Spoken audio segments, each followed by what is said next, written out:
Somebody's in scarcity, they're in victimhood. Someone who believes that no money's coming back, they aren't in abundance, they're living always in that like fight or flight, like where's it? The money's gone, it's not coming back. The money's gone, it's not coming back. The money's gone. And so they're always in that constant adrenaline fatigue when it comes to wealth and money. They never feel safe. They never feel safe. Now, even women making $100,000, $200,000, $400,000 a month, they still don't have that ability to say, I want more. They want to justify everything. Women who do have money, when they go to purchase something, well, I don't really need it. I haven't worked hard enough for this yet. All these conditions that are there before they actually enjoy the wealth that they've created. Hello, and welcome to another episode of The Quantum Woman. I'm your host, Shamina Taylor. And in today's episode, we're going to talk about why money is never about money. It rarely is. It's always about something else. I know we desire more of it. We want to have more freedom. We would love the overflow. I mean, how many of you are nodding your head yes right now? I'd like more. Now, here's the thing. I just had this most amazing event this past weekend here in Chicago called the Wealth Consciousness Experience. We had over 80 women show up for this event, and about 70 of them flew in, which was really amazing. And, one of the big ahas that they got through my teachings that day was that they realized that when they think about their money issues or their relationship with money, or why they don't have more money, why they want to expand into more wealth, they didn't realize that it had really anything to do with money in itself. I always say that we assign meaning to money, whether it's good, bad, it's great, whatever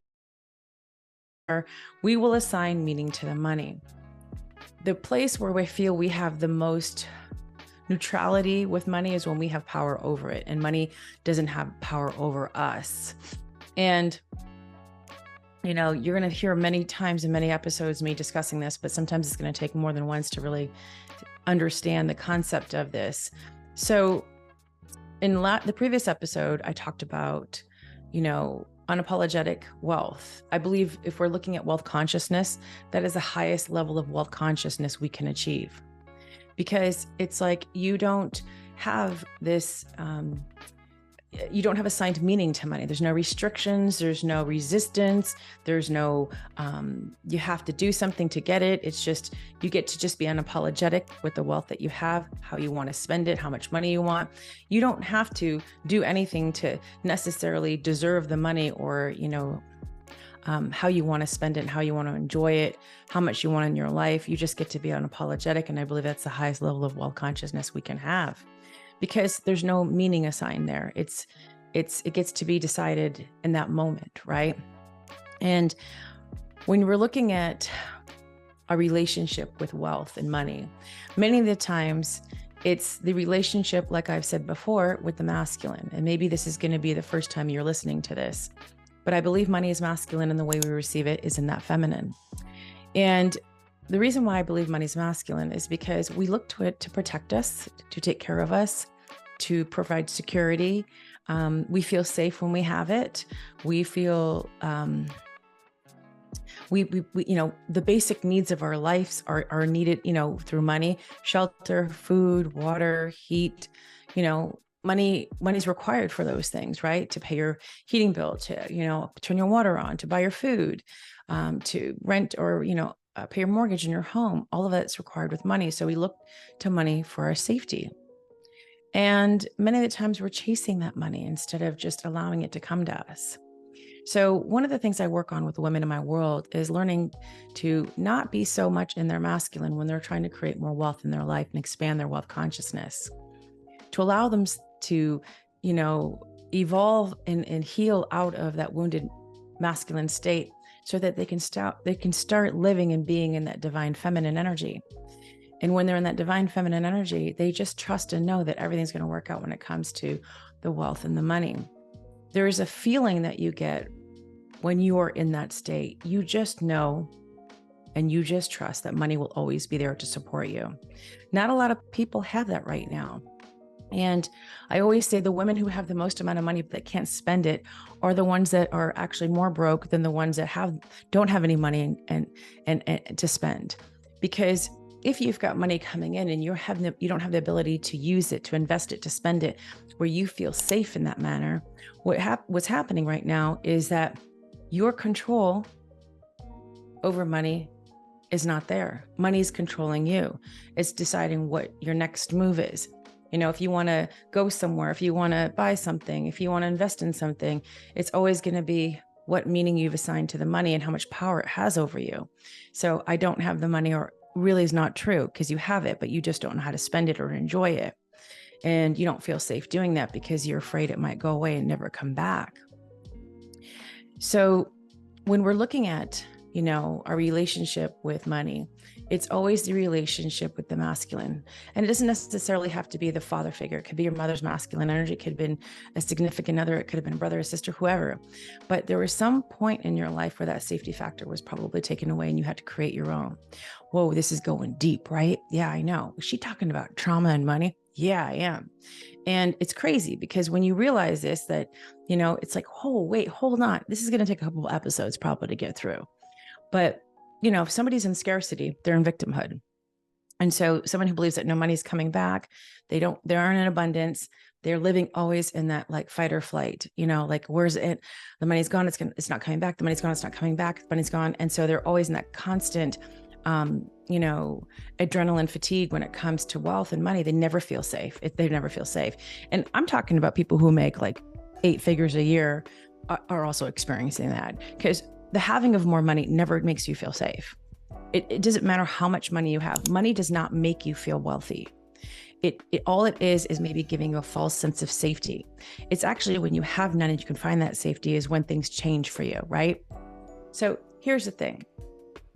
When you're looking at your relationship with wealth and money, like I literally can hear your story about what it is. And then I can determine, oh, well, which one of these core wounds are there? We've got abandonment, we've got betrayal, and we've got unworthiness. And there's more, but let's say these 3.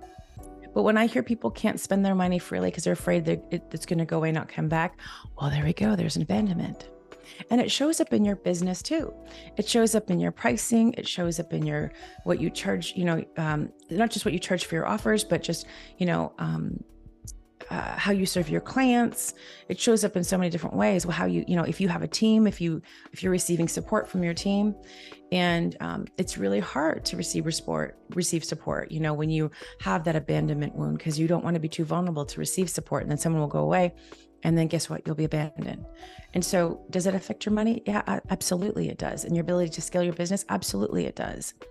And so when you're looking at the core wounds in the relationship, unworthiness comes up, like how much money do you feel worthy having? And many times I'll see women, aiming so low and they're not going all in. I'm like, go bigger. That's the highest level of consciousness, right? In wealth. It's like that unapologetic, like, yes, I get to have, yes, I just want it because I want it. And many women aren't there yet. Even women making $100,000, $200,000, $400,000 a month in my world, they still don't have that ability to say, I want more. They want to justify everything. Women who do have money, and when they go to purchase something, well, I don't really need it. I haven't worked hard enough for this yet, or there's all these conditions that are there before they actually enjoy the wealth that they've created. And when there's conditions there, guess what? You're imposing ceilings. You're putting limits in already into the wealth that you can have. So if you're creating wealth right now, imagine how much more you could create if you remove some of these belief systems that are there. And heal through the stories that are there that have had you feeling unsafe all along. Safety is such a key factor in creating wealth. And it is not the having of the money that makes you feel safe. It's never about money. It's never about the money. Of course, if there's a certain amount of money in your bank account, you're going to feel a little bit of ease, but it doesn't take away that ability to go enjoy it, move it. And the more you can move the wealth, the more you can feed your desires, the more money comes to you. And so it's an extremely interesting thing. There's a woman who was at the event, and when I asked her what she wanted, she couldn't tell me. I said, what do you want? What do you see? Because you have to have a place for the wealth and the money to go. Like, what type of life do you want to create, right? So I asked her, and she goes, I don't know. She was so wound up in all of the thoughts in her head, she couldn't get any clarity about what kind of life she wanted to create. And this is the doctor who's very successful. And I think her husband's a doctor too. Beautiful, kind woman. I brought her on stage and I got to chat with her. And what it came down to is she felt like she didn't have a voice in what she was doing in her life. She felt like everybody else was, having a say, and she couldn't speak up, and she couldn't tell people this is what she wanted. She couldn't have good boundaries. She felt like she was subject to everybody else's wants and needs but her own. And so then what happens is she started feeling like a victim because everybody else was going before her. So she couldn't put her needs first. She couldn't decide what she wanted. As we started chipping away and breaking through some of these things, she started getting clarity. She started realizing, yeah, I want trips. I don't want to work as much. I want to do this. And so she got lit up and her whole energy changed. She'd been living with that, just those beliefs and that pattern over and over and over again in her head. And she thought that's the way it was supposed to be. She loved Zumba, and she wouldn't go do Zumba because she had no time, because the way her life was set up, she was exhausted, working so much, just trying to get by. There's so many things that have to be shifted and changed in order for you to get into that next level of wealth. And again, it's never really about the money. It's whatever meaning we assign to money is really what money is. And I think what people don't understand is that it's very subjective. Your meaning towards what money is and mine are completely different, right? I'm neutral with money and cash. I know it's there. It's always there for me. I never worry it's going to leave me. It will show up. It will always be there to protect me and take care of me. Now imagine being in that frequency all the time, that energetic consciousness of knowing that money is always there to protect you. It's always there. You will not be living in fear and scarcity and desperation, worrying about where money is coming from. You'll be in the frequency of it's always there. So guess what? That's what you're going to attract, that belief system. So that's where I'm at. And I want more and more women to get there. But the only way that you're going to get there is to do this work, right? And when people ask me what the work is, it's uncovering the belief systems, uncovering the stories, uncovering the limits that you have been living in. And sometimes it takes just a conversation of having awareness. When you have awareness, you get a shift in consciousness. You have a shift in consciousness. Guess what? Things start to expand. Whatever you believed to be true before starts to change. And now you're altering your states and you're getting into a higher frequency of what wealth could be for you. But when you live in your own little world over and over again, you're going to create whatever story that makes you feel good so you can get up and go to bed every day and live in that energy. It is not always the best place to be. Why mentorship or being in group programs, reading, listening to podcasts like this make you, allow you to have that like awareness and then have that evolution of what you're doing. Everyone tells me, Shamina, you go deep. What I teach is not stuff you're going to go read about in a book, because it's stuff that I have experienced. It's the women that I've mentored and coached. I understand how things are, and I'm going to write this book. My book is going to come out about wealth. You can go get my other book right now, Unlocking the Quantum Woman, and get yourself started. It's on Amazon. But, I know that this is going to be a game changer on how women show up, because it's deeper than just the money.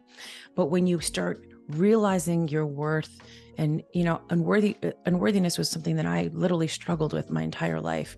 My blueprint for men, which is the masculine safety, was taken away, at a very young age, as I was victimized at a very young age by my father, who was supposed to be my protector.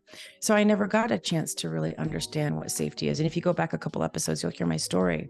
So I had to create my own, which is my own false sense of safety, which created that shield, which put me in a very victim mindset, put me in scarcity, put me in always only hustle mode, having to prove and validate myself over and over again. That is not the energy to be creating extraordinary wealth in. That is hustle energy. That's chasing money. That's not the place that you're going to be able to thrive and expand into what's possible for your lifetime. You have quantum leaps with wealth when you allow yourself to go into that next level in that realm. So this episode was just basically to let you understand that right now, whatever relationship you have, you believe you have with wealth and money, is probably not because of the money. It's because of something else in your life that has allowed you to assign a different meaning to wealth. Had you had a different experience, maybe you would have felt safer with money. I always see women who have great relationships with their fathers. Usually money comes pretty easy for them. And you take a poll, you'll see, or they have a safe masculine mom around. You'll see they don't fear money. They always know they're taken care of and they're protected. Unless the father has passed on or abandoned them at some point, not purposely, but happened, you'll see the shift in their energy. But most of them that have had good relationships with their father and they're still going, you'll see that they have a different relationship with money. Those of us that did not have a healthy relationship with the masculine, it didn't. And it's not the same story for me. I had to create a new one. But the thing is, you can change. You can change it. So one of our core wounds, I think I have all of them. I remember one time someone saying, which one's your core wound? I'm like, all. Betrayal, unworthiness, abandonment. It's all. I had all of them. And so imagine if these are how the things I feel to require safety in my life.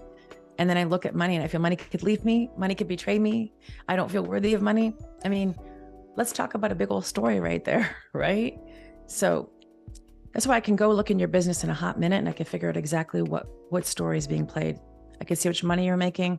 I could see the extent of how that money's being made. I can see how you are working, what you're delivering, what kind of clients you're working with. And it all stems from that, that relationship with the safety, with the money and your own relationship with self and how you're showing up, what core wound is sitting there. And I could look and see what relationship you have and with money. And so it's there and it shows up in your business.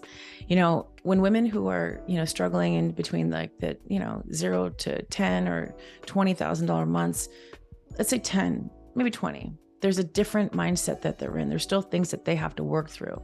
Women who are in, the 250K above, that are going up to $1 million, they're working through different things. The women are above $1 million plus, they're working through different things. It's just different stages of your evolution and expansion of wealth are going to have different things for you to work through, right? So anyway, I'm going to have more episodes coming up. I want to go deeper on this. I feel like this is really good. If you didn't catch my Unapologetic Wealth masterclass, you should try and go and take a watch. I would love it if you guys went and purchased my book, Unlocking the Quantum Woman. Great start. And subscribe to this channel, please, and leave me a review. That would be so awesome. I would be in so much gratitude. Go join us in our Quantum Woman group on Facebook. And you can go ahead and go down and listen to our quiz. Sorry, go take her quiz, and maybe someone that might need to listen to this episode or to this whole podcast. Thank you so much for tuning in. You guys are helping us go up the ranks really quickly, and we really appreciate it.